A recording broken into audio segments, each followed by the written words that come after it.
ladies and gentlemen. I'd like to welcome you to a wonderful show, Economic Briefcase on Camnet TV.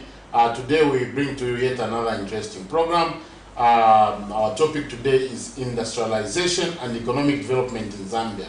With me today in the studio is my usual co-host, Mr. Noah Njapao. Mr. Njapao, how has been the week? The week has been good. The post is back. The post is back. Okay. Yeah, it's an interesting week in Zambia. You know, every day is new stories. Today, with us in the studio is a very good friend of mine, a very experienced economist, trade specialist. I think that if you want to see who a person who has no, who does not side with anything for the purpose of siding, or a person who's I've never met a patriot, a true patriot who speaks with passion, and this person that I'm going to invite today. Today I'm with Mr. TREVOR SIMUMBA. Nice to see you, my Nice to see you too. Hello, that's a very good introduction. Thank you for that. Yes, you know, the first time I met Mr. SIMUMBA was when I came from Kitwe to attend my first ESL meeting. Yes. And he was very passionate about the economic, affair of the country, and he was speaking very passionate. I didn't know him then. Then when I went and researched, I said, wow, this person has been in the media for quite a long time, and he never changes his position. No. We hope today we're going to have a wonderful program. Just before we go into the program, I think we are going to check what's happening in the markets. Maybe it will have an impact on what we are going to do, so that we can know from the economic perspective. So market updates, Mr. Noah. Okay, so we'll start with the exchange rate. The kwacha against the dollar today closed off selling at 17 kwacha, 66 ngwe. The pound was selling at 24 kwacha, 5 ngwe. The euro was trading at 20 kwacha, 8 ngwe. The rand was trading at 1 kwacha, 18 ngwe. Then we'll move to selected metal prices.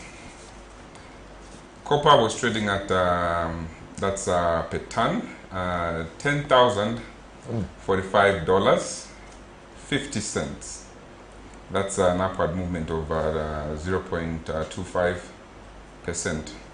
Then zinc was trading at $3,634 per ton. That's an upward movement of 0.58%. Nickel was trading at $23,905. That's 0.19% upwards. Aluminium was trading at $3,282. That's an upward movement of 1.83%. Tin was trading at $43,785. Upward movement of 0.48%. Lead was trading at $2,340. Upward movement of 1.3%. So we move on to the crude oil prices. The WTI crude was trading at $92.49. That's an upward movement of, actually a downward movement of 1.25%. Brent crude was trading at $93.58.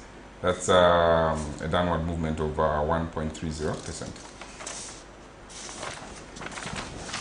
Then we move on to food prices, a few essentials. Milli meal, 25 kgs, is going at 160 kwacha. Roller meal, 25 kg, is going at 140 kwacha. Sugar, 1 kg, is going at 27 kwacha. Salt, 1 kg, is going at 12 kwacha. Cooking oil, 5 liters, is going at 245 kwacha. Carpenter meda is going at 200 kwacha. Beans meda is going at 170 kwacha. Today we did Vinkubala there, Meda going at 150. Dry fish going at 150 as well. A tray of eggs still at 62 kwacha. Milk, 500 mils is at 11 kwacha. Bread, a loaf, is at 14 kwacha. That's what we have today on the market updates. So, Jesse Tierra, I'm just checking on my phone now. They have pegged the the food basket for January 2022 at 9,049 kwacha. That's an increment from about 6,000 as of December.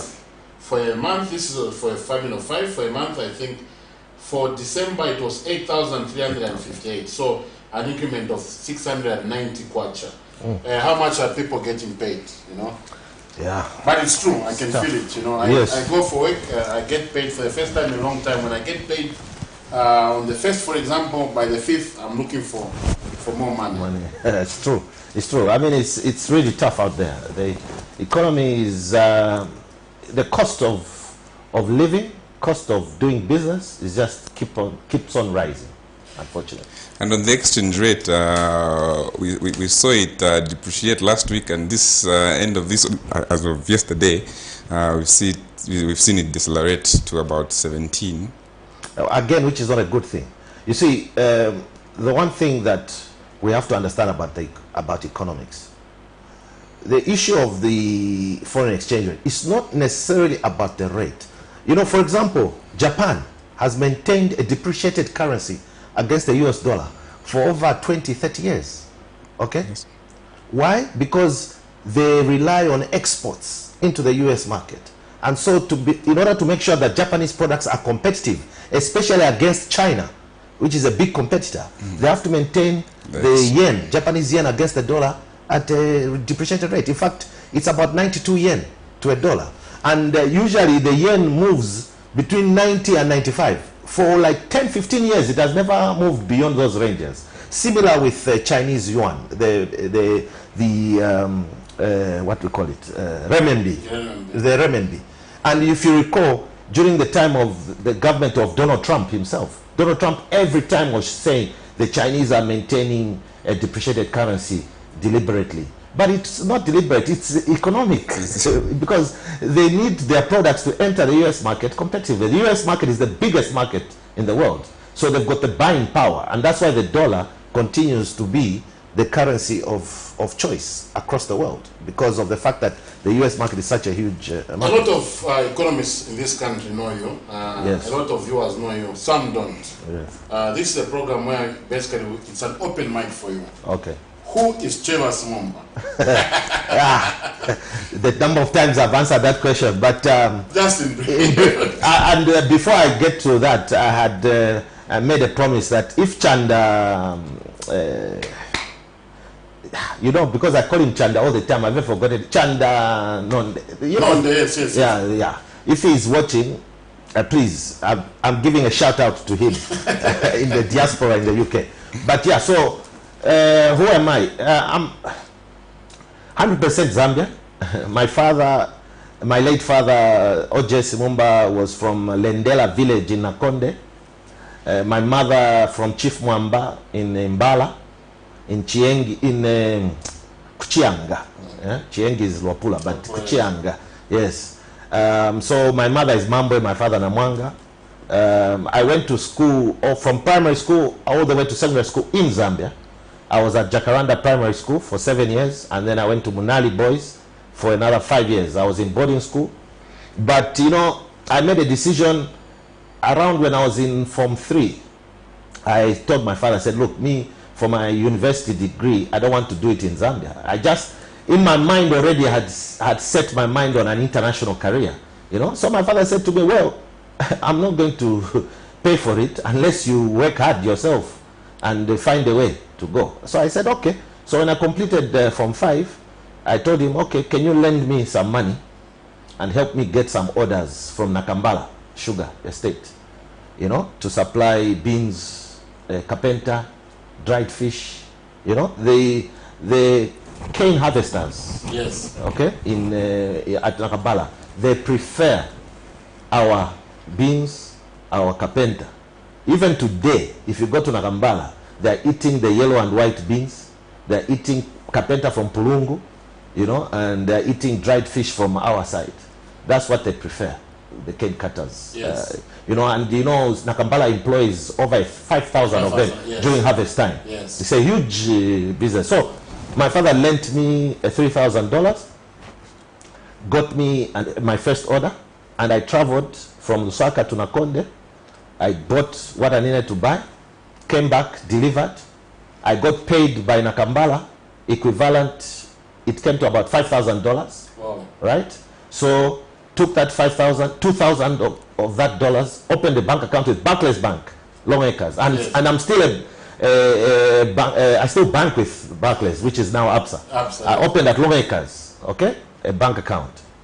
Within a year, I raised $18,000. Wow. Okay, from just doing business as a 17-year-old. Okay, I was trading, going to Tanzania. In fact, I expanded. I started bringing products from Tanzania, like spare parts for freezers. You know, yes, the compressors, the copper. There's that copper thing you find on the freezer. Yes, yeah, yes. so I used to bring those, you know, and sell to the guys in Lusaka town market. So I raised $18,000 in Kwacha, that is. But those days there was exchange control. Yes. So I had to get foreign exchange from Bank of Zambia. And Auntie Sherry Tole, at that time, was director of exchange control.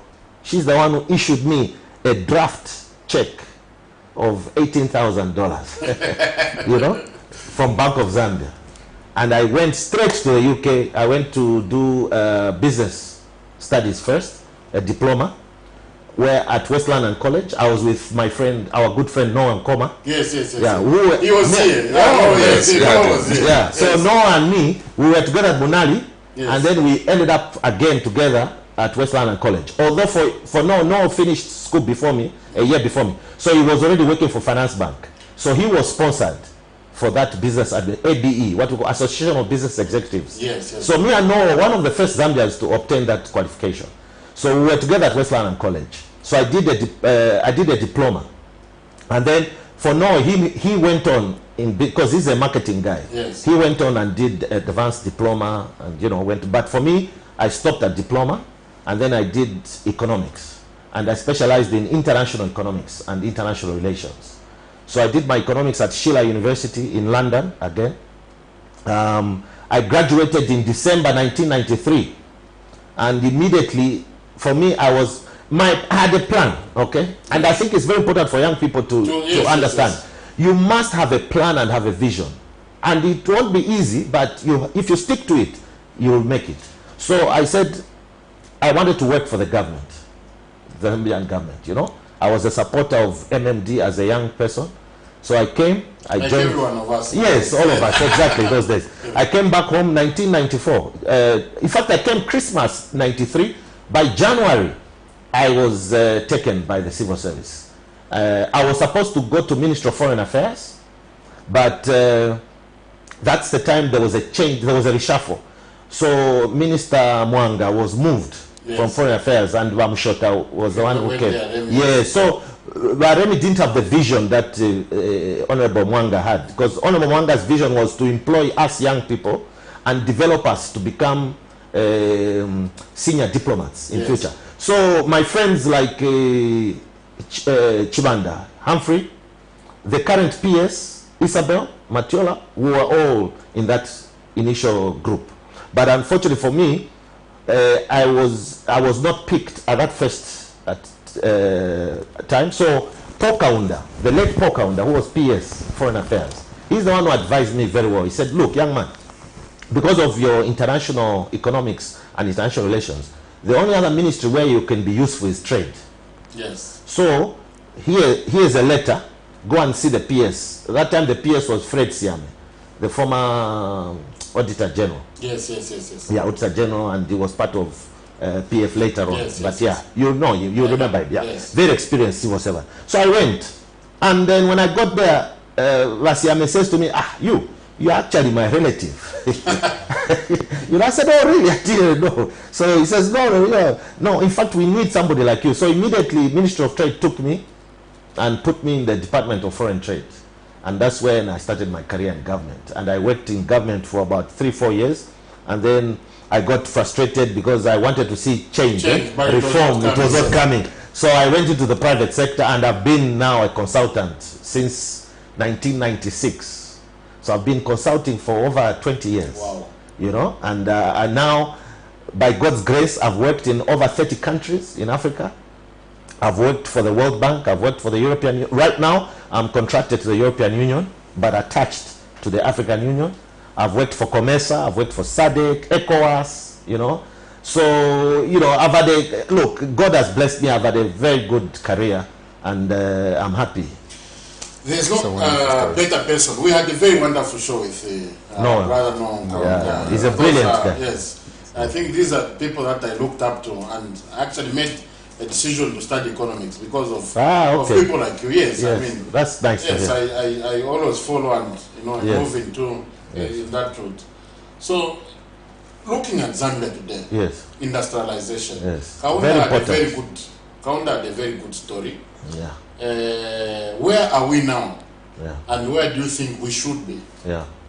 Actually, when it comes to industrialization, unfortunately, one of the major mistakes that the MMD made was to stop that trajectory that we were on, that was started with KK.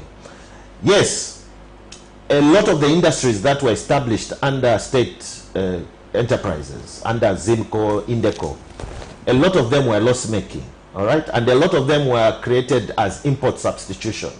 But you have to start from somewhere. What the MMD should have done, and this was my frustration, that was one of the reasons why I left government, because the way privatization was being done, it was not going to bring about industrial revolution that we needed in this country. And so, if you recall, because of the privatization, we lost a lot of our industries. Okay? You look at the Copper Belt. The Copper Belt used to be a hub of industrial activity. It's completely gone, you know, and it's very sad to see. And so, and unfortunately, subsequent governments after the MMD have carried on with this thing of focusing just on mining and so-called agriculture. And when they talk about agriculture, they're just talking about subsistence agriculture. It's not even commercial agriculture. Okay? So we really need to take a look again at the industrial development in Zambia. There is no country anywhere in the world that has developed and defeated poverty by not having industries. China, we admire China. China's growth has been driven by industrial development. You look at India, Malaysia, all these Asian tigers. Today we're talking about Vietnam, and I was looking through that as I was preparing for this program. I saw a lot of information about Vietnam, because Vietnam is much more relevant for us, because Vietnam, it's in the last 25-30 years that it has achieved a lot of what it has done. And it has achieved it on the back of agriculture, all right, but adding value to agricultural produce, okay, rather than just primary production. So when I hear the president talk about we want to attract investment, we want to bring economic growth, we want copper mining output of copper to increase to 3 million tons, very good, but how are you going to achieve that? And how will you ensure that there's forward and backward linkages into the economy? All right? Because just increasing copper production to 3 million tons is not going to make this country grow. In fact, we've increased copper mining before to close to 1 million tons, but our GDP growth has remained the same, stagnant. You understand? The only way we're going to achieve economic growth above 5%, when we to start going towards 8%, 9, 10%, is through industrial development. Nothing else. Industrial development, coupled with, of course, development of services, you know, transport, communications. Mr. Noah is thinking of a question. I think he's actually, I was itching to ask, but I think he's headed the same direction, because I was going to ask, how do we move as a country from as a country with potential to a country that exploits our resources? Yes. Well, I've been talking about potential. Correct. Yes, we've always been talking potential, potential. Yeah, in fact, as I was driving here, in my mind, I was saying to myself, I think one of the problems is that we talk too much. We don't do. You know, we just talk. Even, unfortunately, even my friend and my brother, President Hichilema, he's done a lot of talking. He needs to now get down to work. Look, I'm sure you listened to President Ramaphosa's State of the Nation address, right? For me, the biggest take I got from that speech, and immediately after the speech, I went on the internet to check to see, was he telling the truth? If you go right now, I can encourage anyone who's watching, and you are watching on Facebook, whatever, go to DTI South Africa website and look, just do a search, Industrial Master Plan, South Africa. You will see. South Africa right now has 6 industrial master plans. Industrial master plan in poultry, industrial master plan in the mining value chain, industrial master plan for tourism and services, okay? Industrial master plan for automotive industry, and I think the 5th one is in the agricultural sector. One of the, I think it's either the grain, the cereal value chain. Okay, so when Ramaphosa was making speech, he said, look, we have already achieved a lot when we look at the automotive sector industrial master plan. I said, oh, industrial master plan. So they have the national plans, but then below that they've created industrial master plans. And this way of doing things is based on how China, Malaysia, and all these have done it. Okay? China works on a 50-year national development plan. 50 years. The Communist Manifesto. Correct. 50 years. And then that 50 years, they now break it down into 10 years, 10, 10, 10. Those 10 years are the strategic master plans, right? And then those 10 years are broken down into 5-year. Okay, then the 5 year is broken down into 1-year annual plans. So for the 5 years, each year, they're tracking. They're saying, for this year, this is what we're going to do. Because issues come up, right? And that is why it's very important to have dialogue with stakeholders, okay? You don't just sit in the office because now you've been elected and then you just say, oh, yeah, because we've got the 8th National Development Plan is coming. When we develop that, we'll issue it. No, there's more that needs to be done. So what this country needs is a serious industrial master plan for key sectors. We already know mining value chain. We need a master plan for that. We also need what we call a local content bill. I was listening to the Mine Suppliers Association talking about it. My only issue is that they were saying we want the minister to issue a statutory instrument. No, not a statutory instrument. Statutory instrument is not proper legislation. Statutory is what we call subsidiary legislation. Any change of government, the new minister can come and remove that statutory instrument. But if you make it law, it comes out as an act of parliament, then it is much stronger and it is even more attractive to investors. So we need these master plans for each sector, for key sectors and value chains. Secondly, we need the Local Content Act, because without the Local Content Act, even if you increase to 3 million tons, 80% of the suppliers to the mines and the service providers will be foreign. They will not use Zambians. So what are you doing? You've increased to 3 million tons, our roads will be damaged more, our environment will be damaged, and all we get is just an extra, what, maybe $1 billion in revenue, or even less. So there has to be some serious level of seriousness. I've been advocating that we need an economic endeavor where we can have experts, sector experts. I'm an economist, but I'm not an expert in everything. But I do understand the macro economy. You understand me? But there are people who understand mining much better than myself, right? They can, in fact, you're one of them. Because the last time before you left CB, you remember, we had that meeting. Yes. You know, up to today, we have not implemented any of those things. And very good idea. Very good idea. That was 2008. Yes. With JCTR, and all that. Yeah? Not too long ago, we were talking about the economic endeavor that can be, actually the mining endeavor. Yes. The one you were talking about, I think, about a month ago. You know, let's look at Zambia. Yes. I want to be very practical.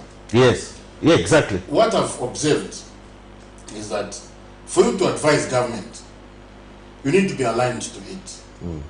If you're not aligned to government, whatever you say, is rubbish. Yeah, which is very unfortunate. It's very unfortunate. Yeah. I know I'm as passionate as you are passionate. I know, and we normally disagree. Yes. But we don't hate each other. No, not because we want to reach the promised land, but we have different ways of sometimes reaching there. I remember when the budget came, you and me spoke. Yes. And I was very passionate. I told you this. Yes. You read this, I haven't read it. I said, no, you read. You can go and advise me, I can't. Yes. And viewers don't know. But we normally have such yes. interactions. When I was at CBU, I was far from SAC. Yes. So I'll just be shoot in the post. Then I realized that what I was saying was not sinking into government. Yeah. Because I was far and I was using maybe the But it shouldn't be like that. Because look, remember when President Mwanawasa established the Zambia International Business Advisory Council, ZBAC. Yes. Okay? And then the private sector also got together and created the Business Forum. Yes. At that time, I was working for the government as an advisor in the Ministry of Trade, advising Mutati. And that's the time we were setting up ZDA, Zambia Development Agency, you know, creating new policy in terms of dialogue with the private sector and all that. We had the private sector reform program, you know, working in cabinet office and also at the ministry. That's the time we established PACRA. We got the MCA to help us to create a one-stop shop. Yes. So that, you know, so all those things you are seeing with PACRA where you can register within a day. Yes, and those days to open a company. It took a month, so much regulation and all that. So breaking down those regulations, we now have the Business Regulatory Agency as well to make sure we don't bring back these regulations. So the fundamentals for this country are in place. The issue is that we have to move away from this politicization of everything. Okay? We need a government. Now, you see, President Mwanawasa, the reason I brought him up is because I remember in Livingstone, we had the first private sector development forum in Livingstone, 2004. Yeah, 2004. Yes, because I had left Zambia at that time because I was helping set up all these things, but then I got a contract. I went to Sierra Leone. My first time to go to Sierra Leone. However, what happened was that as that time Deepak was Minister of Trade. Yes, and then Madam Sylvia Marcel was in local government. Yes, and we had Basondashi and all these. So they were Kosondashi was in charge of infrastructure issues and all that. So they were responsible. They were responsible for as ministers. They were sitting on the advisory council, right? The World Bank was supporting this. Now, President Mwanawasa, in one of the meetings, in fact, Magande was a minister, all those guys, the whole team. In one of the meetings, he asked, he said, how come I don't see Trevor in these meetings? And when I used to attend those meetings, sometimes I used to argue, and he would be upset, you know? Yeah. But you see, I'm trying to make a point here. Yes. He still never lost respect for my professionalism and for my ideas. He never looked at me and said, this one he doesn't support the government, or maybe his Chiluba has come. Because those days the division was pro Chiluba, pro Mwanawasa. You understand? So people, like for me, because Emmanuel Mwamba is a good friend of mine, if whenever somebody saw me with Emmanuel, they would go and report, he's supporting Chiluba. You know, that's kind of nonsense. But President Mwanawasa never used to take such things. So you can imagine, the government made a request through Ramagande to my minister in Sierra Leone to say, please, can you allow this gentleman to come and help us for just a month or two to help us organize this thing? That's how I came back. And in that meeting, I remember Dr. Mwene Chanya, who is a very experienced mining expert, he made a very good presentation about local content. That was in 2004. Because he gave a history. 18 years ago. Yes, he gave a history. He said, look, when the mines were owned by government, these companies you are seeing that were set up to service the mines, it was a deliberate policy. Some of them we set them up as fully owned by the state. Others we brought in partners. So he gave example of SCO. for the roller balls, whatever you call them. Yeah, SCO, Zambia, this one where President Chula used to work. Atlas Copco. Atlas Copco, all these. Yes. You know, Yes, for explosive, exactly. You know, the mine where we get the silly, whatever, this one in Nampundwe.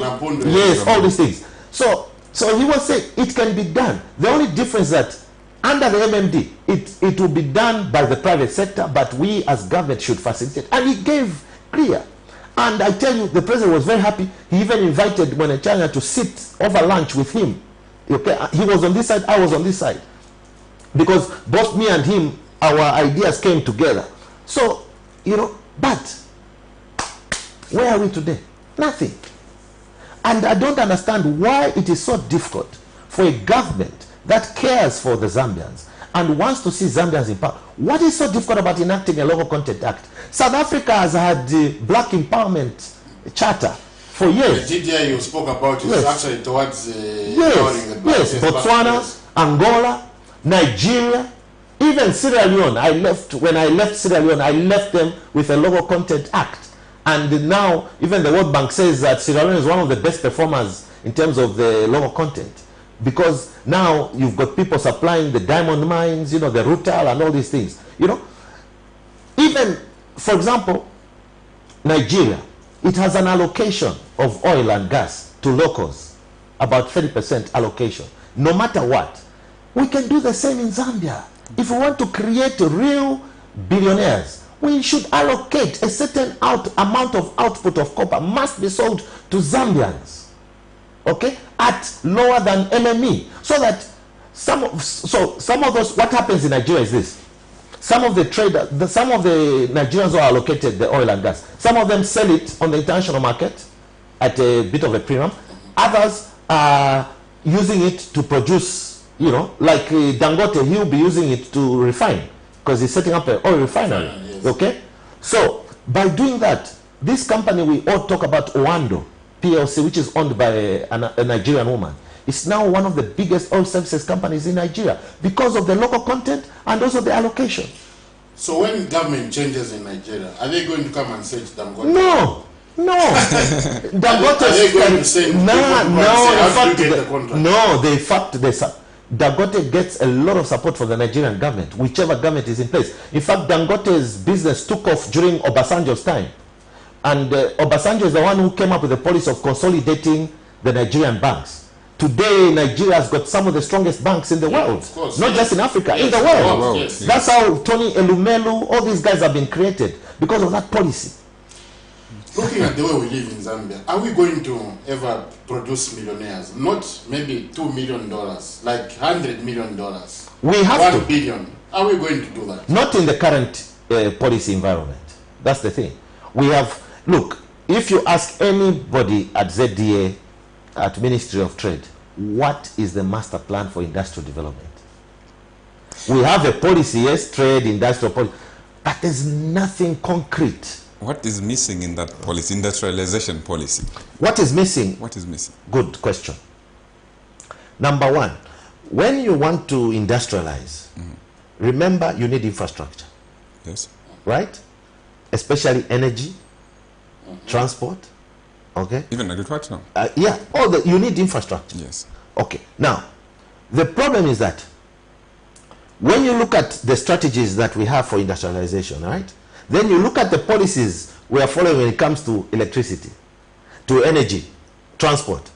All we are talking about is cost-reflective tariffs. Cost-reflective tariffs will not industrialize this country. No, it won't. It will not. So what we should be talking about instead is solutions such as off-grid solutions. So that if I go set up an industry in Mbala, all right, I should be able to establish an off-grid power solution, right, for that factory. Exactly. Especially that Mbala is so far, maybe there's no proper electricity, right? Now, if I do that, I should have a tax incentive. Yes. And why do we rush? Why do we rush to give Barrick Gold, First Quantum, tax incentives? To come and mine something which is already there on the ground, the price is now $10,000 per ton. Why are we giving these international investors tax holidays, tax exemptions? But Zambians, we punish. And coming back to the local content, you see, even our copper, before it's even mined, it's sold to the conglomerate. Correct. We as Zambians, when we have a buyer, let's say in China, and we're trying to source copper locally, it's very difficult to find. So we find that these big mines are already sold. I'm sitting on, I don't know how many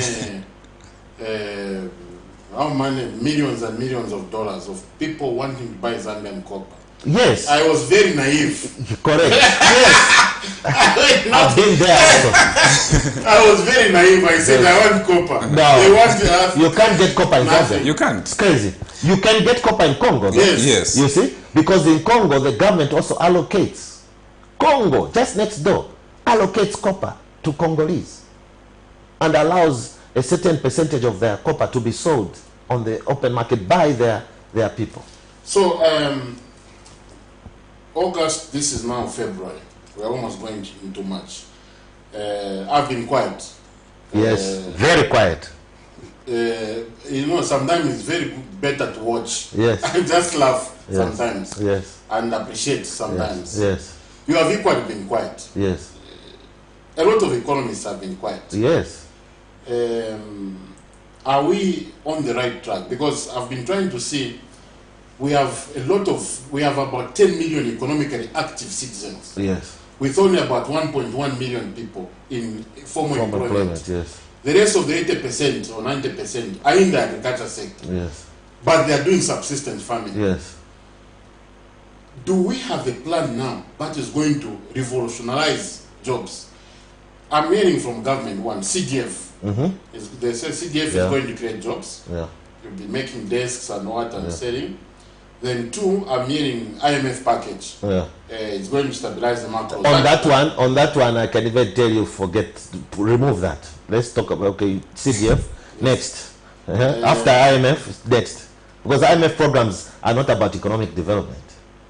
And these people need to understand this. An IMF program is solely meant to solve a fiscal crisis, a fiscal and monetary crisis in the government. IMF support does not bring about economic development. The people who are supposed to help us with development is the World Bank and the European Investment Bank, African Development Bank. Those are the institutions and organizations that can provide some support in terms of economic development. IMF is not a carrier of economy. In fact, IMF is going to bring a lot of pain. People should understand. These are facts. And this is a problem I have with the government. They're not telling the Zambian people the truth. Okay? The truth of the matter is we needed the IMF because of the mess that the PF government left. That's a fact. Now, the second fact is IMF programs bring pain in the initial period, right? And if you as a government, the recipient of IMF credit, does not manage this process well, it can actually destroy a government. Kaunda lost in 91 yes. Because of IMF. Chiluba's problems started because of issues to do with IMF. Okay? So, can I tell you what even PF's problem started with yes, IMF? Yes, towards the end, yes. You know what Zambians don't know, that from 2017, Zambia went on a path towards an IMF program. Correct. And then when the PF saw Now, the thing is, for me, I'm an advocate of getting IMF support. I'm not saying Zambia should not get IMF support. All I'm saying is the government of Zambia should be honest with the people of Zambia and clearly say, this is the pain we'll have to undergo in order for us to get to this. Now, that pain should be shared. That's my view, and that's my argument. It should be shared.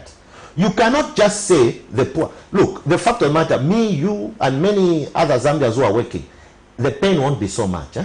We can adjust in our lives, isn't it? We can get some extra money here and there. You are adjusting, yes. Okay? But the majority of our people cannot, my brother. If you increase fuel, that's kerosene. That's diesel which goes into transport, right? You increase electricity. That again, you are denying the bulk of our people access to energy, which is very important, right? So, for me, the government should be very blunt and very clear. Number one, they should say to the mines, we cannot continue having the mines milking all the money. $10,000 per ton. And not only that, do you know that, not even do you know that nickel, tin, are all byproducts of the mining process. Plenty. Yes. You saw the prices. Yes. 23,000. Yes, you saw the prices. Yes. Yes. And the prices of copper and this are going to continue to increase. So, it is not fair that we, the citizens of this country, after over 50 years of independence, we are still the ones bearing the burden of the economic trouble. These mining companies were complicit in the bad economic policies of the PF. They were complicit. So why are they getting a break? The first budget of UPND, they are given a break. Why? Couldn't it wait to next year? Was it so important?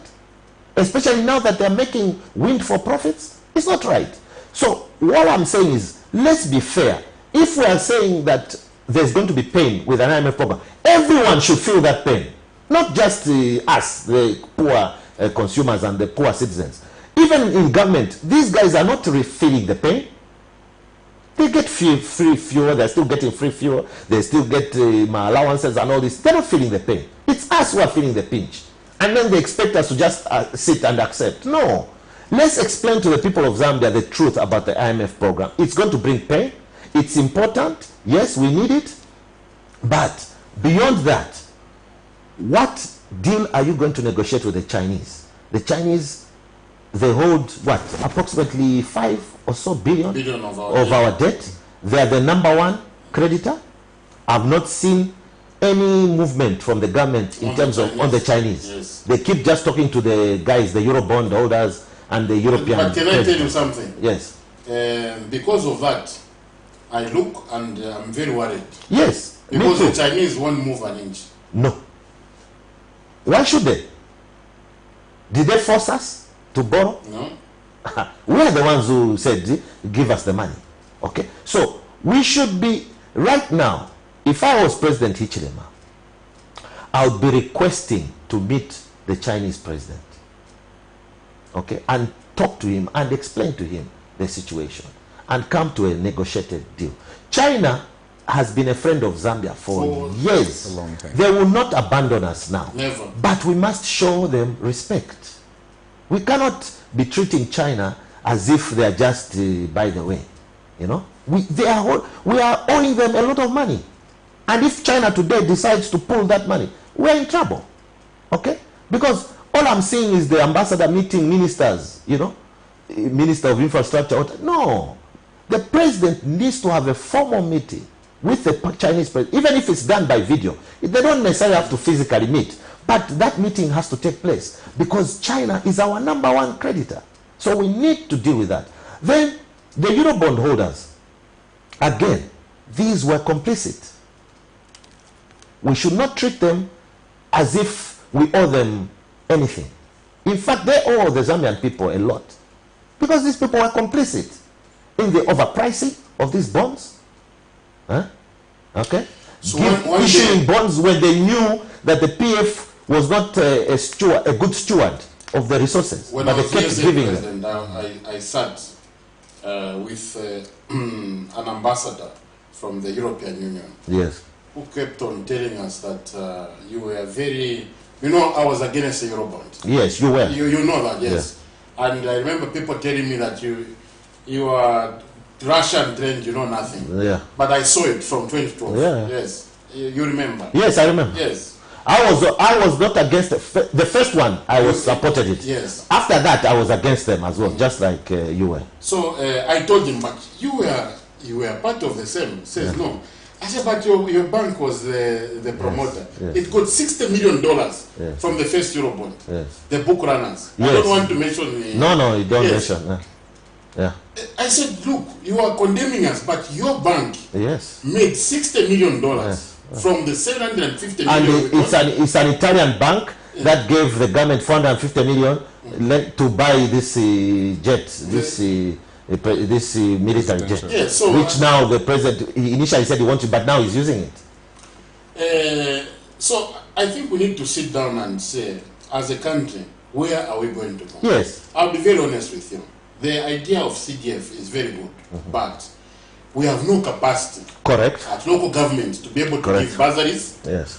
To be able to contract works to do desks and what we don't have. To do, you know that CDF is also supposed to do. Basically, what has happened is that the district budget has moved to CDF. All the districts in this country, their budgets have moved to CDF, to the local councils. To the local councils. Yes. So which means that CDF will also have to take care of community roads, you know, other type of, yes, in that 25 million. Now, like I told you when you communicated with me about CDF, right? CDF is a game changer. However, just as you've pointed out, for me the issue is capacity, number one, and then two, it is also the issue of the how can we call it, the procurement and legislative framework around the money. Okay, like you've rightly pointed out, okay, look, Lusaka District Council, for example, they have the capacity. Yes. You understand me? Yes. They'll be able to deal with all the constituencies, right? Mbala District Council, no.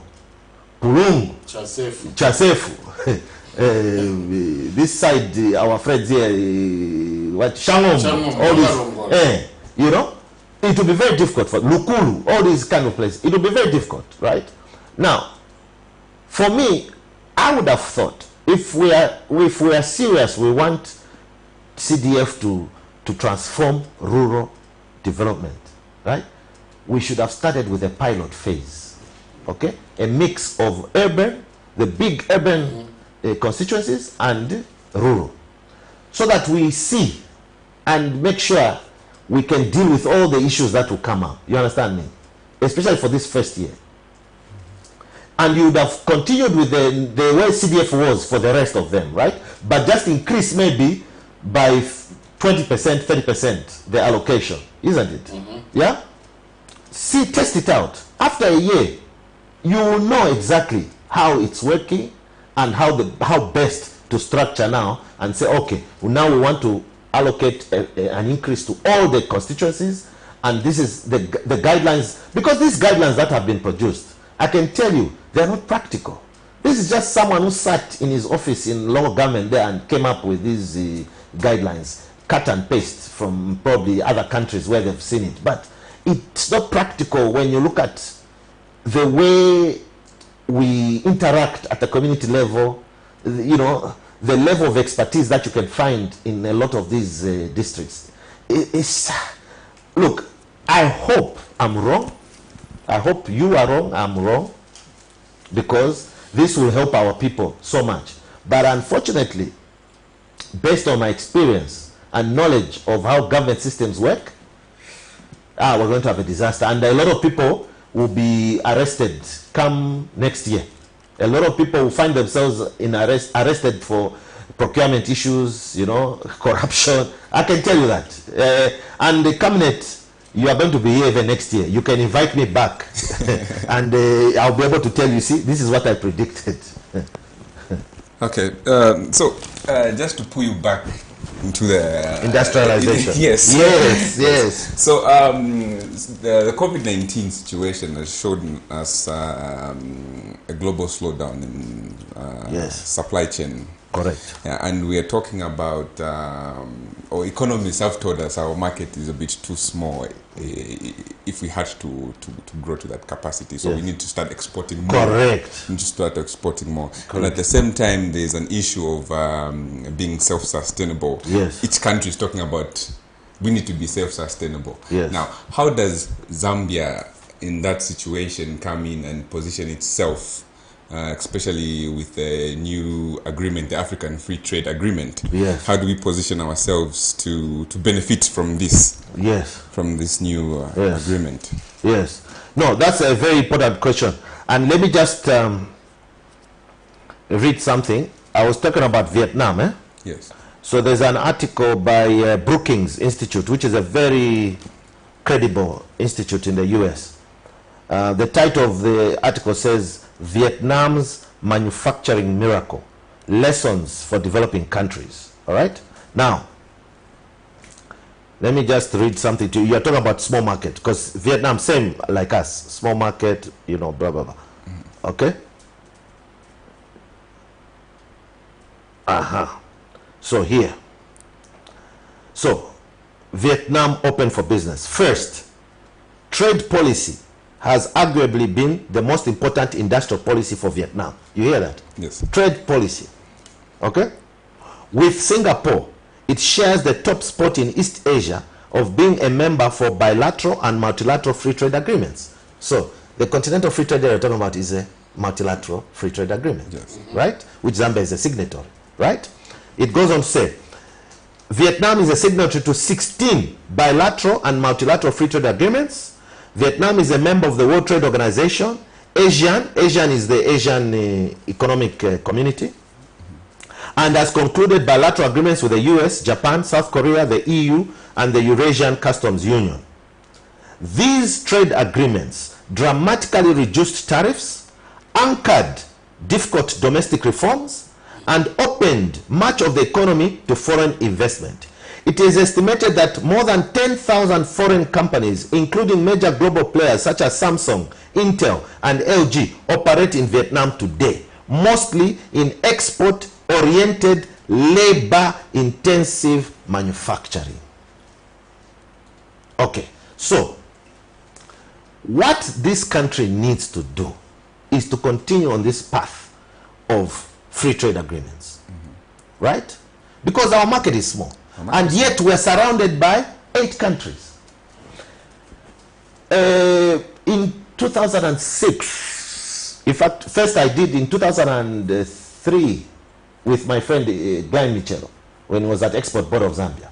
We conducted market research in the DRC in 2003. At that time, we found that DRC is importing products from Brazil, Europe, which are already produced in Zambia, worth over $400 million per year at that time. Okay? Same thing in Angola. In 2006, we conducted a similar research. Angola was even worse. Angola imports over $1 billion worth of products from Brazil, which Zambia can produce, including dressed chickens, frozen chickens coming all the way from Brazil, beef all the way from Brazil. Okay? Now, the president, when I think it was in his inauguration, he made a very good statement about DRC, Angola, right? And he has already been to the DRC. Yes. So, what the president should be aiming to do is not simply just going and saying, I'm the chief marketing officer. No, go and negotiate a bilateral trade agreement with the DRC, exactly, so that you make it easy for us who want to trade with Congo to be able to trade. Because at the moment, if you go to Kasumbalesa, Kipushi, and all the borders, there are big problems there. Yes. Zambians don't even go across. What happens is that Zambians just take the product up to the border, and then the Congolese come to pick it up. Yeah, because for Zambians, we don't understand the customs regulations, blah, blah, blah. You know, there's so many issues. Okay? But the market is huge in the DRC. Okay? And we've got more than capable people to yes, export so huge quantities. The president should focus not on this thing of attracting, like I heard him say, he wants to go and bring cheap capital from Europe. No, we don't need that. What we need, labor-intensive manufacturing industries. Those Europeans are going to come and set up factories where they're going to use robots. They're not going to employ Zambians. Come on. Huh? We need to create manufacturing industries that are labor-intensive, meaning that don't use sophisticated technology, right? Now, such industries, which is the market? The market is around us. Yes. You understand? Before we can talk about exporting to Europe, America, let's see. around us. Exploit the opportunities around us. And the Continental Free Trade Area, Africa Free Trade, gives us access to countries like Nigeria, for example, which has a large population. Ethiopia, large population. Okay? Sudan, South Sudan, all these. Kenya, and all these. It gives us access. So let's first look at ourselves. Look at our neighbors. Infrastructure. Right now, if you look at the road to Kasumbalesa, totally gone. You look at the road to Nakonde, gone. Our road to Livingstone, gone. You understand me? Yes. Our road to Kipushi, the minister was even talking about it, gone. That one which goes to Mushindano Bridge. Yes, gone.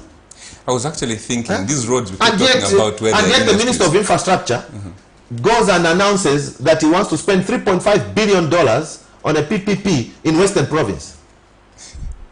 When our economic roads, which are bringing revenue right now into this country, are substantially damaged. My dream is to go and work for, what dream?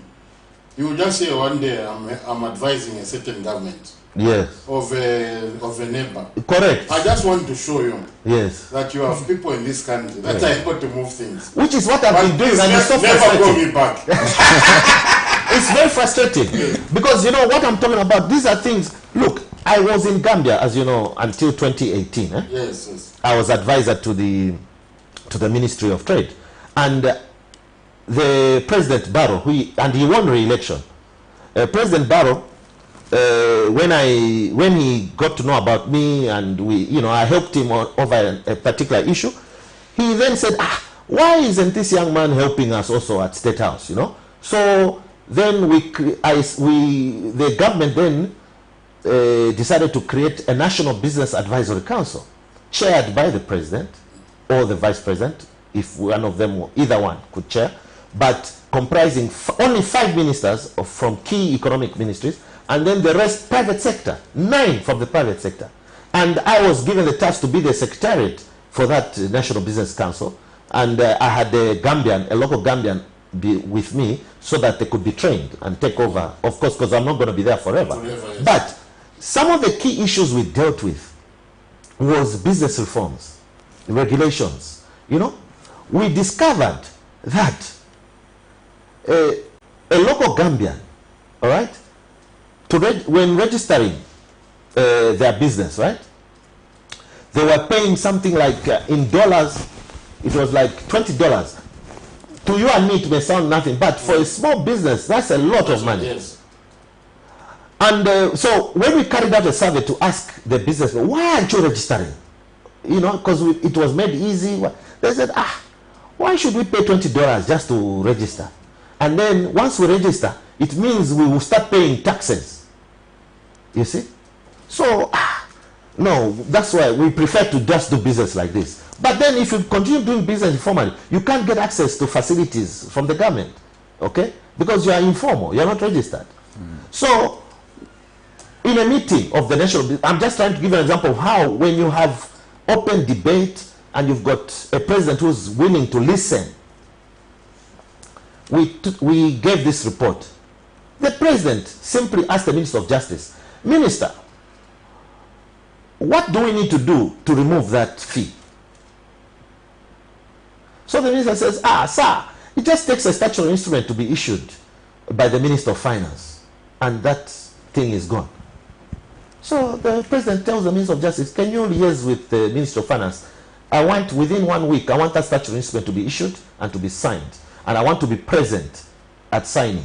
And within a week, that was done. And I can tell you, when that was done, and the way we publicized it, we had over 5,000 Gambians register formally in the system.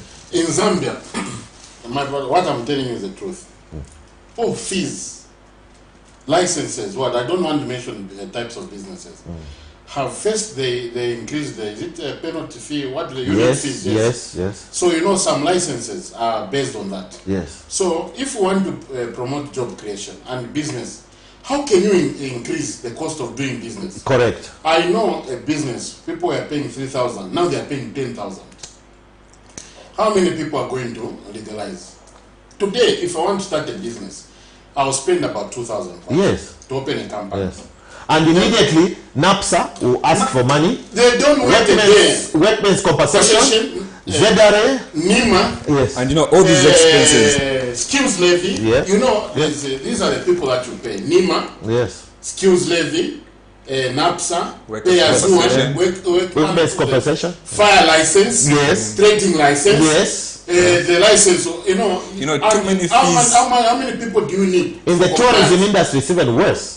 In the tourism industry, they are dealing with over 25 different licenses and different Honorable agencies. Minister, why can't we just remove these things? Yes. We want to create and formalize people. These fees actually make people not to be compliant. And they only hold about 3 to... I'm surprised that President Hichilema has forgotten, because when he was a consultant, me and him worked on these issues. He was the chairman of the steering committee for the private sector reform program. He is very well aware of these issues, and they are still ongoing. Rodney himself, the Minister of Tourism, he comes from a private sector background. He knows about this. But I don't know what happens to our colleagues when when you are doing compliance. First of all, if you are renting a building, you need, that time it was withholding tax. Now it's turnover tax. You need to comply with that. Yes. You need to comply with pay-as-you-earn. You need to comply. No, in Russia, when I arrived when there was vodka drinking Boris Yeltsin. Yes. They were in a transition, just like us in the 90s. Their privatization, the way they did it is that they gave the companies to their citizens. Russians, yes. To the Russians. Yes. That's why you have the Abramoviches. Correct. Us we gave to the foreigners. Yeah. Then when Putin came in, he said, look, I'm telling you, big companies would pay $100 officially in the bank and $2,000 under the table because of tax compliance and the complexity. Putin just said, if you're SME, 6%. Me, myself, when I collect your 6% profit tax, I'll know where to take it.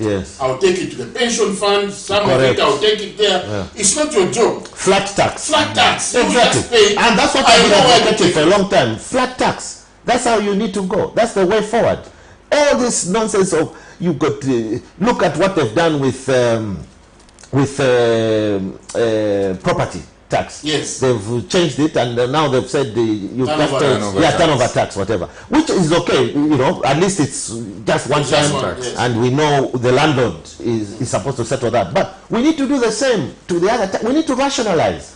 Even our pay-as-you-earn bans are not conducive to job creation. If you are getting 20,000 kwacha, for example, for a lot of people, a lot of Zambia, that's a lot of money. But a person getting a salary in that tax bracket is your potential person who's going to build a house, who's going to start a small shop. Now, if you tax them 37.5%, what are then a company you are taxing in 30%? Can you imagine? This is the problem. That's what I was saying. This is the unfairness. So, if we want to industrialize, we have to have a whole of government approach. Industrial development cannot just be the concern of the Minister of Trade and Industry or the President. It has to be the whole government to understand and facilitate business. That's the mindset you need. In Asia, our friends in Asia, whether you're a foreigner, local, when you go to register business, they treat you like a king because they realize, this is someone starting a business is going to employ more people. Exactly. You see? Some of European countries, when you have a certain amount of money and you say, I want to start a business here, you are given incentives. You're even given citizenship in some other countries as long as you can show that you can. Yes. You know why when people are talking about national economic development, and I just sit down back and laugh, because now I can safely tell you I have now the experience. I know what happens in government and how government operates. If you're not going to stand up and find people who are able to push, people who can tell you off there and then you are not going to move anywhere. Nowhere. You need a person to tell you, sir, this, it can't work. This is going to work. You can make it work, yes, okay, you go and make it Checks work. and balances. Then the person who's got made it work, okay, can you go and do that? That's what we need to do in Zambia. Mind you, Zambians are the same Zambians we say, where are you? I'm in Chingola. I'm sending you 5,000. Go and buy cement and blocks, deliver them to the plot. Do those things reach the plot? They don't. So how do you think government is going to successfully function? If because it's government, it's more like a delegated responsibility. Yes, yes, and that's what I'm saying. We need a total mindset change and a revolution in how we look at things. You know, to think that we're going to foster development in Zambia by using book theories is not going to take us anywhere. We have to use things that have been done already.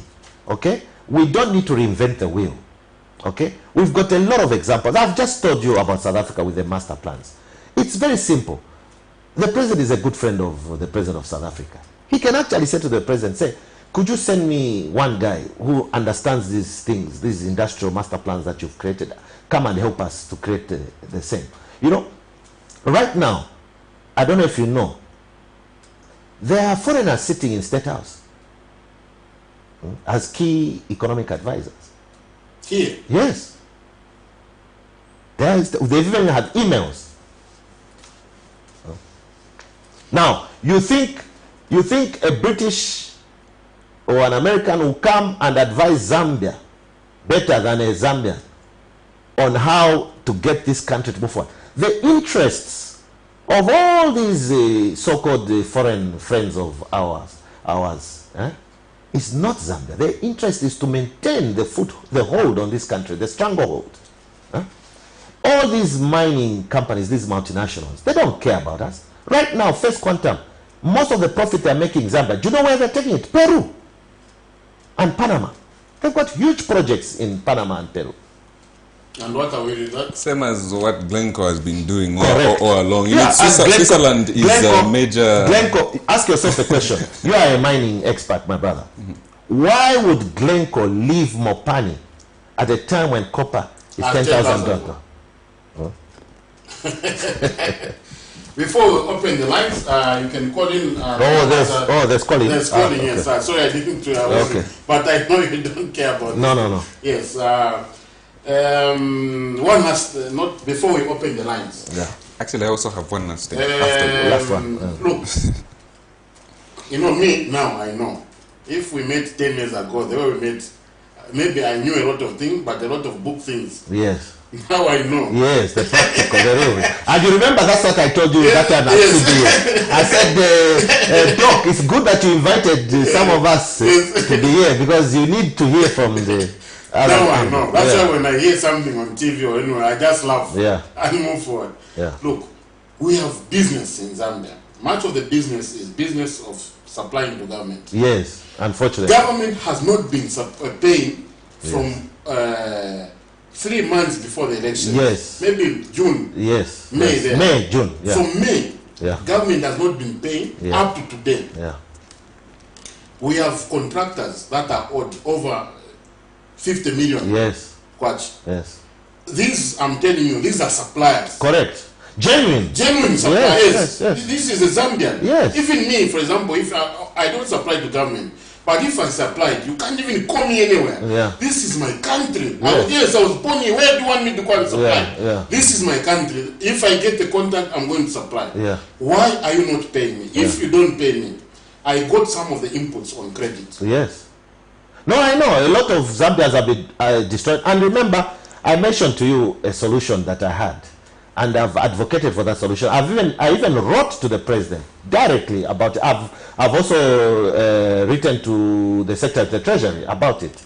Look, we keep issuing bonds through the central bank for just running costs. Yes. So I said, why can't we issue a specific bond to pay off the contractors, so that you know what it's going to do? It's going to stimulate the economy because you're putting money into the pockets of Zambians. Yes. These Zambians are now going to pay off the Congoles they had with the banks. There'll be a real The banks will be more liquid. You understand If me? they have other businesses, they'll pump in. Correct. They'll pump in money. And you actually see inflation even decline. You see? And you see the economy become liquid. And the kwacha will strengthen. That's the thing that Kambwe was trying to talk about. Yes, but then problem Kambwe, what he was talking about, there was corruption there. You see, that's the problem. Yeah, and unfortunately, Kambwe was saying, selected contractors should be paid. What I'm talking about is everyone who is on the list of Gongole should be paid. And government, if they want, when they issue that bond, right, they can then, if they want, they can create a secondary instrument where they can, instead of giving cash, they can actually issue paper, commercial paper. It's to companies. To companies. Then those companies take that commercial paper and discount it. You understand? Yes. That will give business to all these microfinance institutions, the banks, the insurance companies. Yes. You understand me? Now, the problem that I have with our government today, and the other day I met a senior member of the UPND who said to me, the first thing he said to me, "Oh, you are now against us." I said, "No, I'm actually trying to help you to succeed." Now, the issue is this. Yes, a lot of the contractors who are owed money, a lot of them are corrupt. A lot of them acquired those contracts wrongly and they did not perform. However, Lubinda, you are a professional. Isn't it easy to identify those? It is extremely easy. Extremely. You have the contract. You have the contract. And let's forget how you got it. You have the contract. Where did you perform? Simple. We are not paying you. Yes. Simple. You didn't perform. Simple. We've got forensic auditors. Some of them are even my close friends. Very experienced. Who can conduct these forensic audits and quickly, within a month, tell the government, say, these you can pay. This they didn't do. This they didn't do. So we need to follow up. Either they need to pay back. You understand me? If they took an advance payment or whatever, or they may face criminal charges. But I don't mean to demean my colleagues that are in government or the advisors. Look, when government conduct, but if this was not a practice, then people that were in charge should be fired. When an advance payment is made to a contractor, there's a bond. Performance bond, exactly. So why should That's what I'm saying. You see, that's what I'm saying. I don't understand what's going on, to be honest. Yes. Because you are very correct. There's a performance bond. So even if government, if no works have happened, I don't know why government is worried. Government can call in those, go and get your money by calling in those performance bonds. Maybe that's the money that we can even use to clear off yes. genuine debt. Correct. Me, that's what I thought. Yeah, that's but the solution is that, but then the problem is the guy, I've spoken to a lot of these contractors myself as well, because a lot of these guys, they used to, when I used to criticize the PF certain policies, right, they used to always encourage me. Hey, Trevor, don't be scared. Speak the truth. You are, yes, it may look like you're, but you are speaking the truth, you know. So now they're telling me, but Trevor, you are the one who was telling us, encouraging us, vote for UPND. We voted for UPND. Now look what they're doing to us. You see? Because you know what they're being told? They're being told, no, all of you are PF. If we pay you, you're going to give money to PF. Now the question surely is the economy should suffer. Is it wrong to pay PF? No, it's not. That's the whole point. It's a choice that you make. Yes. The same way some of those contractors are giving money to UPND. They should all, look, I know this is a democracy. That were pro-UPND. You know, yes. I have a special relationship with the UPND. Yes, I know. Let's not go there. Yes. Let's open up. Let's open up the pen. So I know a lot of those guys that have contracts with government. Yes, I know. We have now opened the lines. I think you can call the numbers that are down there on the screen. You call us to say your name and where you're calling from. Before we get a call, maybe we can load up some messages. Mr. Director. Oh yeah. We should not evaluate ourselves against South Africa. That is 15 years head start. Let's not talk about paper-driven ideas, but practicalities. We have too many technocrats that don't get down to serious real-time revenue-generating entities, not toothless ideas taking the country nowhere. Why should we skit around copper when we have high-value material, mineral gold, that our currency is pegged against? Why the quietness about publicizing gold? Yeah, he's correct. Now, look, we are not evaluating ourselves against South Africa. That's not correct. And for you to say South Africa has got more than 15 years, that's not correct again. South Africa had an apartheid regime that used racism to build up its base. And so, in fact, they're not ahead, they're behind us. Many of the black South Africans, this is now that they're catching up. Exactly. We already had well-established industries owned by Zambians before black South Africans could head. So, how did they reverse that? By instituting the black empowerment charters and making sure that there's a local content act. So, today, when you go to South Africa, for example, because I was involved quite closely with a South African company on Gauteng projects. Yes. For example, Gauteng project, you know those carriages that we sit in, those were manufactured in South Africa by a company called SIMUMBA Engineering, black-owned company. Why? Because of a deliberate policy. And how did they manage to do it? They collaborated with Alstom, a French company, joint venture. We have a first caller. Your name and where you're calling from, sir? How are you? I'm okay. How are you?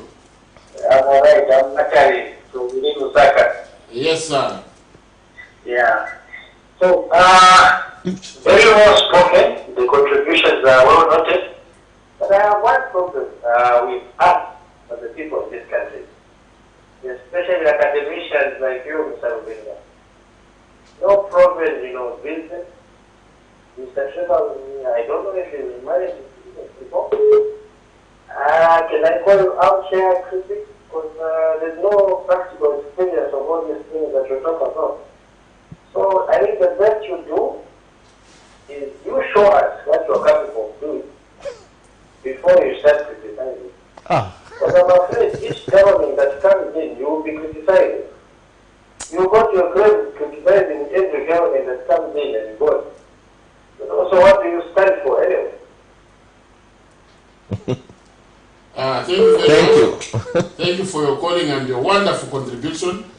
On my part, in terms of what business do I run, there's one thing in Zambia. When you start saying what you do, don't even try. Everybody's going to come and say, the question I have for Mr. Matele, does it mean that every Zambian who criticizes or comments about the economy has to run a business? How is it possible that every Zambian will be running a business?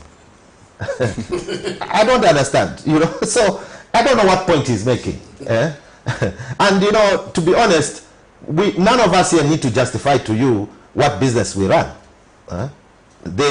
When you talk about practical ideas, I have worked for 30 governments across Africa, including the US government, British government, and British international firms, all right? And I've done these things at a practical level. I've reformed countries' policies at a level. For example, when I went to Sierra Leone in 2004, it was just after the Civil War. We still had Zambian soldiers stationed there for peacekeeping. And that was the period that they were... Correct. I went to the Ministry of Trade in Sierra Leone. There was only a minister, a permanent secretary, and a director of trade. By the time I was leaving Sierra Leone, after 3 years, I had managed to bring in, mentor, train 8 staff members. Today, 3 of those staff members are working for the African Union. The other one is working for the UN. These are people that I mentored, okay, from beginning to the end. So, my brother there is mistaken, and, as Zambians, why do you want to stop people from criticizing? Even the next government, we will continue to criticize if they make mistakes, because this is our country. It doesn't belong to anybody, but it belongs to all of us. So I'm sorry, I don't need to justify anything by talking about business. And if he was watching from the beginning, you would have heard me tell how I started. Yes. I financed my education using my own business wit. Okay? No, but me, I know you, so we get some more text messages. Good program. Have the Economic Association of Zambia made an appointment with our president, and has he rejected your ideas? Chimwanga in Livingstone. We cannot speak for the association. We are members, yes, but we are not in the executive. So we can't speak. We can't speak for the association, but I'm sure the association has had meetings. I've seen he has had meetings with Zambia Chamber of Commerce and others. Yeah. Any more messages?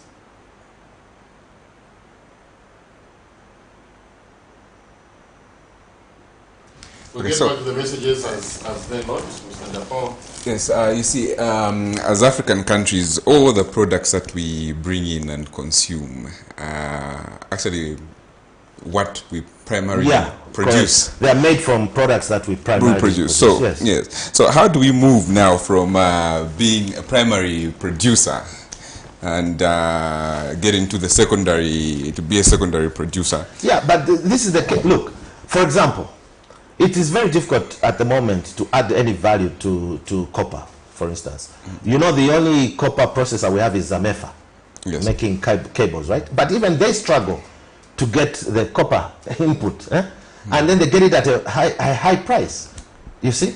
Now, so the starting point again is policy. It's policy and legislation.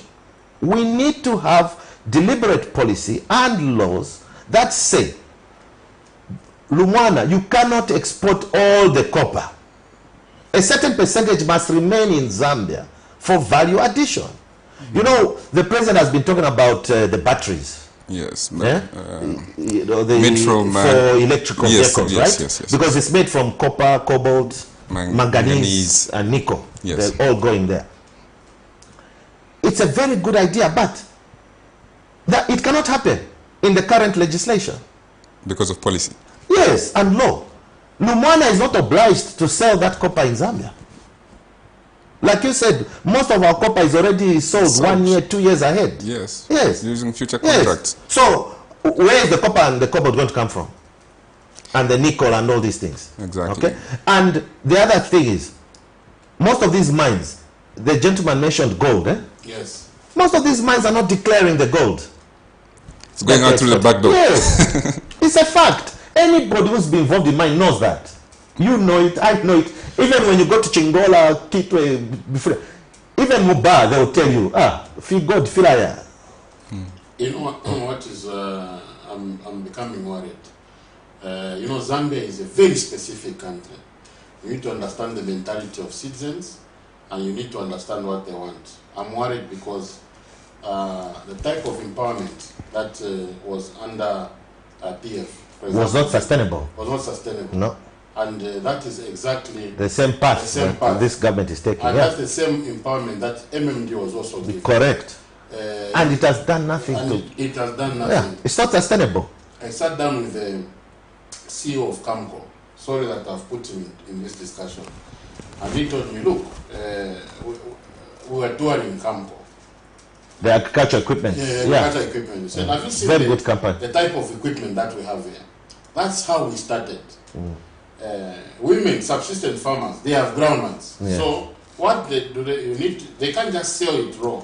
So they can make peanut butter, they can make cooking oil. Yes. All this equipment is here. Yes. So if you guys want to empower people, why can't you be giving them this? Correct. You empower them, then you teach them how to do business. Exactly. Then from there they will start saying, but I'm doing it alone. If we come, 2 or 3 families can create a small company, you give them that equipment.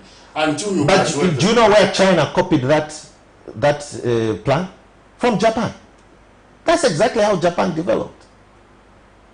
Japan's industry is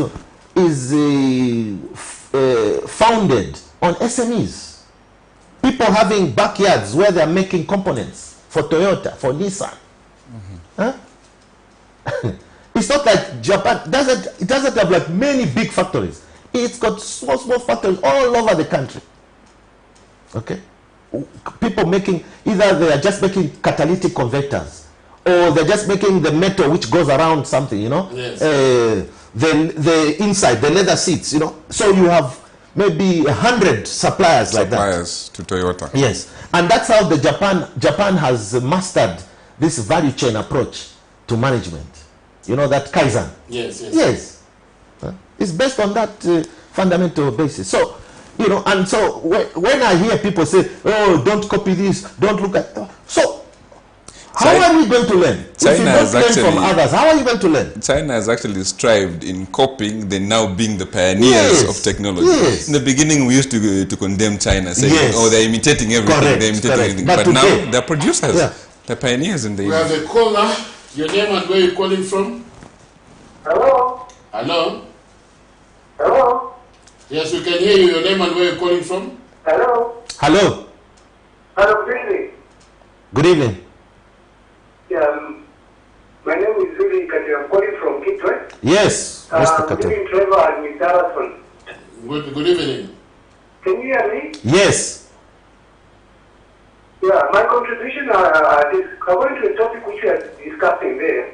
It's very educative and very helpful for us Zambians.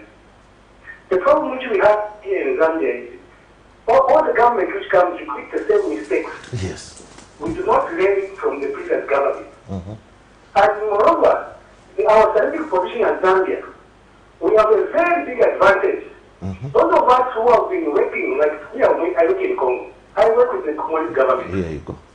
And I do cooperating plants in Congo.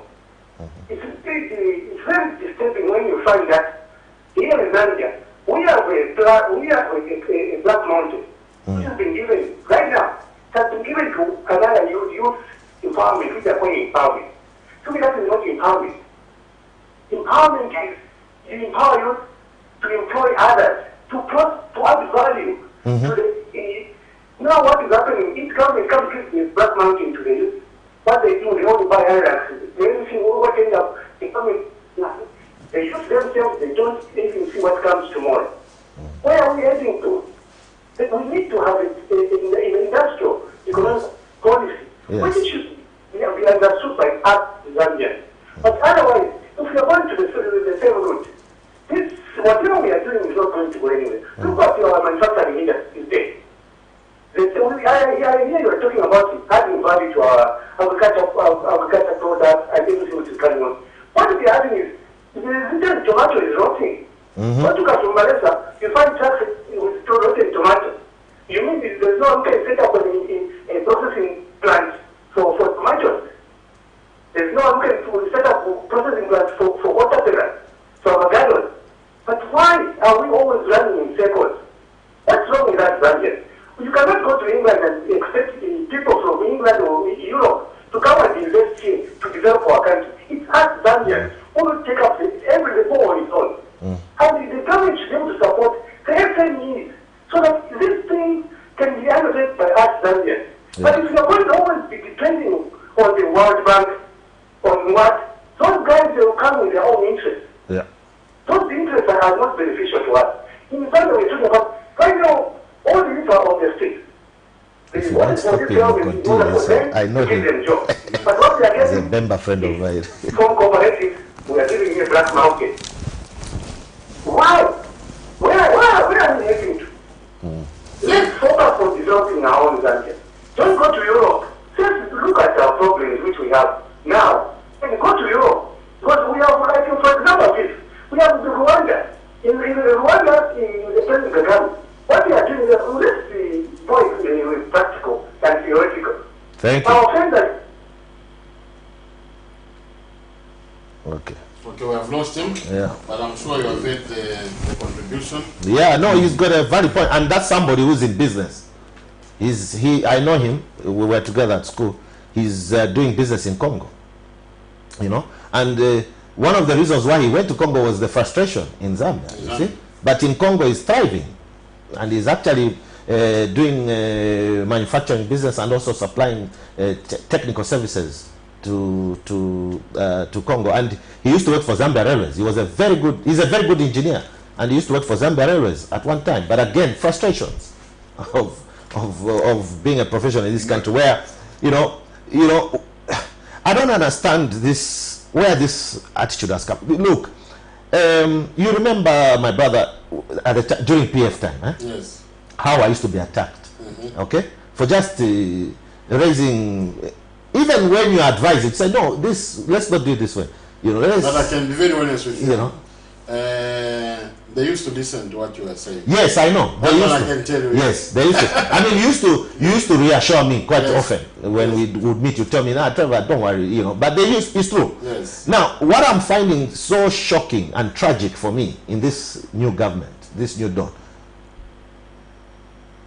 the UPND should be the last government that would take any criticism personal.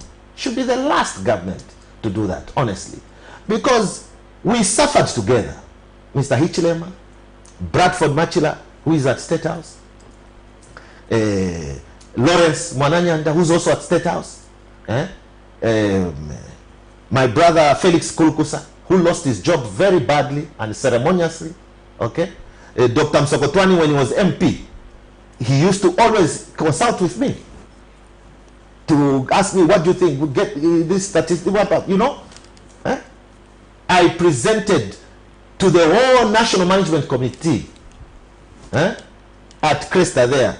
I presented on issues to do with the debt, okay? And giving them the actual figures and giving them some ideas that when you get into government, if you do win this election, these are the issues you should be looking at. You understand me? Now today, just because I say something maybe which is a little bit different, it sounds like today I'm an enemy. No, that's not acceptable, and I'll never accept it. And I'll never accept it. And all those praise singers, all those minions who think that by attacking me they'll silence me. You are mwalowe yalo. What you say, mwalowe yalo. Thank you. He's asking you, was it too? You are a copper. Yeah, but that's what makes you a Zambia.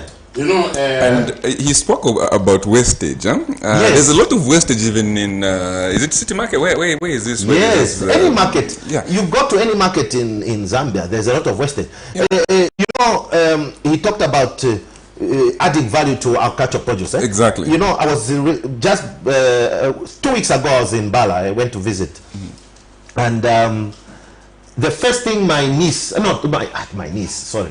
Because she saw my sister. Okay. Sorry, let me hold that thought. Hello, your name and where you're calling from? This is Mr. calling from Gwembe. From where? Gwembe. Ngawamba Wadana. Hello? Hello, you can go ahead. Yes, thank you for the interview. I've been following your contribution that allowed me to comment on one attention that has been made by Mr. SIMUMBA.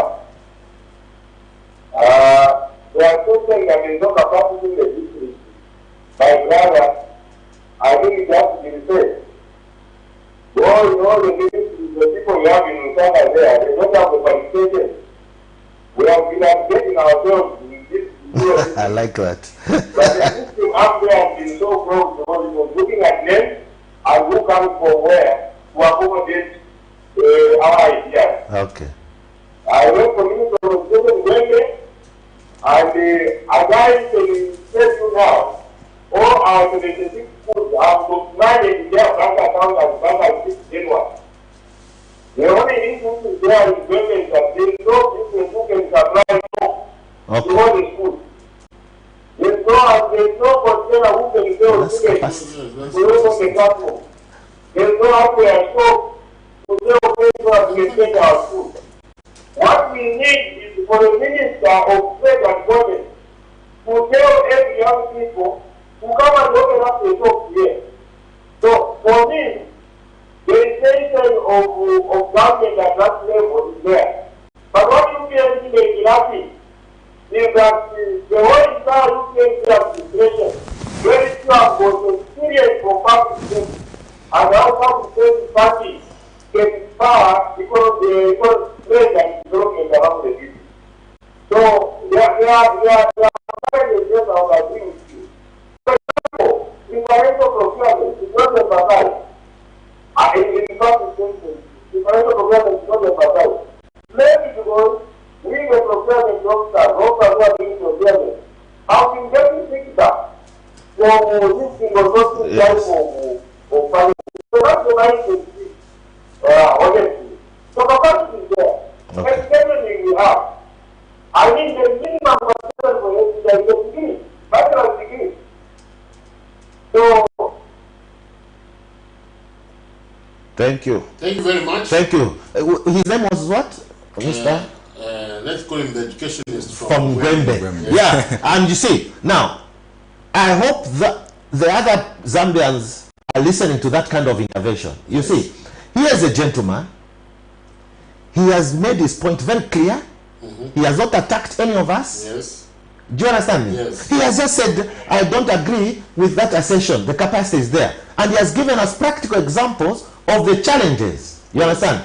So when we talked about capacity, sir, it was not just about capacity from the government side, but also the issues you've raised. That's an issue of capacity. The fact that there's no one who can supply chalk locally, there's no one who can make desks locally. Yeah. So now that becomes business opportunity for others who are listening. If there's someone who lives in Gwembe or who is close there, look at going to set up a business there, because the opportunity is there. Yeah. So, and we agree with you, CDF is a big game changer. I believe that 100%.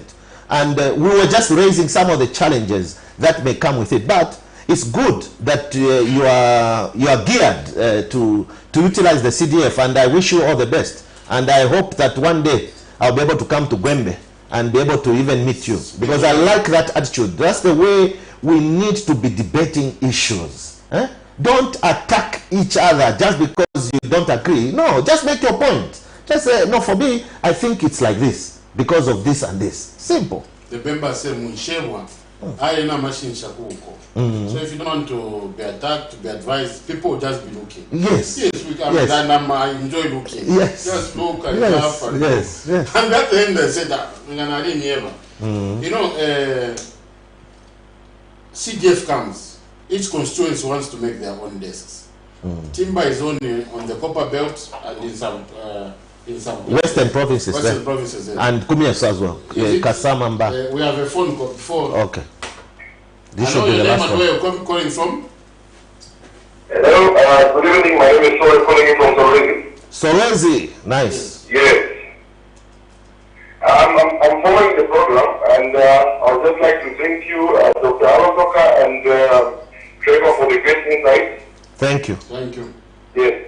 But one thing I just wanted to say, Dr. Arozoka is going to have to give up on your country. It's supposed to be country before anything else. Yes. So Nigeria, you've been quiet, they're just watching from the terrace, but your country should come first. Thank you. Thank you very much. Okay, and then Trevor, thank you very much. Just keep up with the good work and don't listen to a naysayer. No, I cannot. Thank you. Yeah, thank you very much. Thank you. So I think that was a nice way to end. The program. And before we end, let's just see if we have some last messages. I'm very encouraged. You are saying the Minister of Infrastructure needs help. Is prioritizing less economic roads. What has brought most government down? It's fair to listen from experts like you. Please continue enlightening us. Thank you.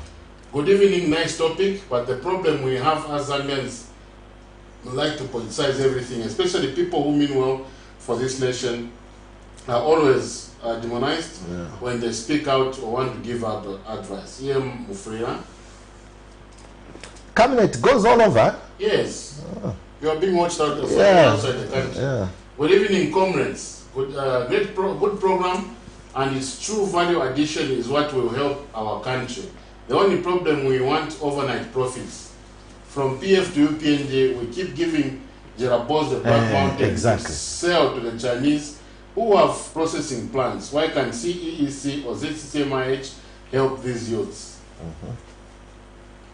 Good program, very true. If the government is not doing well, it has to be criticized. There is a problem, there is a problem, in fact, intact, that's when they'll start working. The government also needs people to do checks and balances. Yes. Just like the previous governments, that democracy, that's the democracy we fought for. Chelsea from Lusaka. Marijuana has been legalized in Zambia. Kindly, what policy can government put in place to add value to this product? Also talk about prevention of abuse. Yeah, let me respond to that. It's important. So with marijuana, it's a very good thing that it's been legalized. The way you deal with making sure that it's not abused and making sure you add value is not to allow export or selling of marijuana in its raw form. You understand me? So it becomes a controlled substance, right? Then secondly, you institute a law that says that for that marijuana to be exported, it has to be processed in some way. And the experts who know these products that come from marijuana can say what, you know, because a lot of the marijuana is used in medicine, it's used in some hair, you know, for some products, you know, in products for the hair, the body, the skin, whatever, food and stuff. So you need to make sure you legislate in such a way that somebody producing marijuana cannot just sell it the way it is, where now you can use it to actually smoke it. That's how you can reduce. You cannot completely stop abuse, you know, because I mean, marijuana has been part of our lives forever. Mr. Director, was that all we had in terms of messages?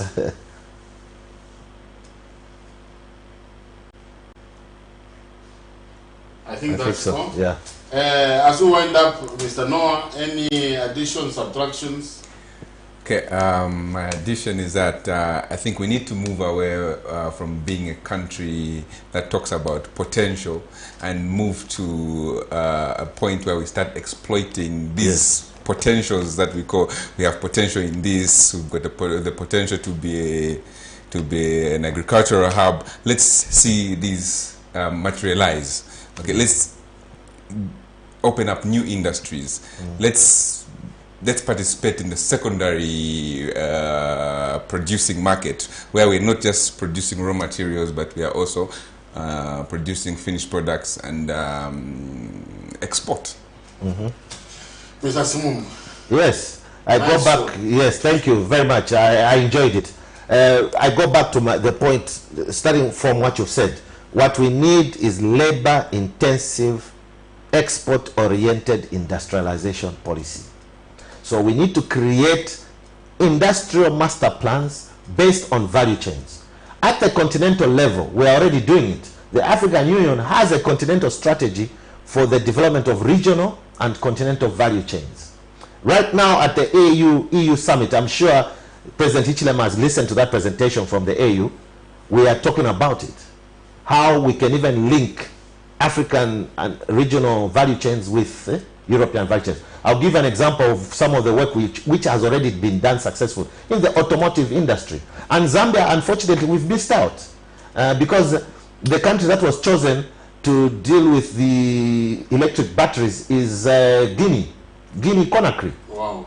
Where we've actually established the African Minerals Development Center. Zambia should have been the perfect place to put that. Because they produce all the minerals which go into that battery. This thing of this disunity we see in our government systems, we didn't lobby strong enough, so we lost out. But so the point is, in the automotive sector, what the AU, EU, and other partners are doing is to link.